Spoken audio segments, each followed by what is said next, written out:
Hello everybody.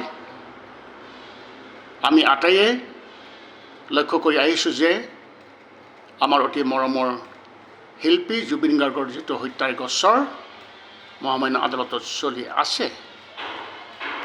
আমি যিখিনি জুবিন প্ৰেমিক এনটিআৰ আমাৰ যিখিনি অসমীয়া মানুহ আমি অতি আশাৰে বাট চাই আছোঁ যাতে জুবিনে ন্যায় পায়, প্ৰপাৰ ন্যায় পায়।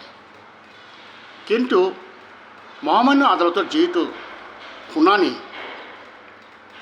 টাইম লৈ শুনানি হৈ আছে, গতিকে অসম গভৰ্ণমেণ্টে যদি ফাষ্ট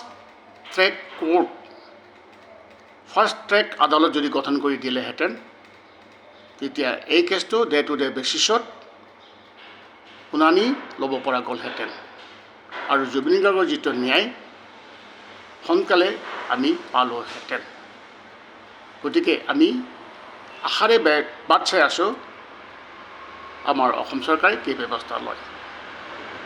আমি আশাবাদী। Thank U.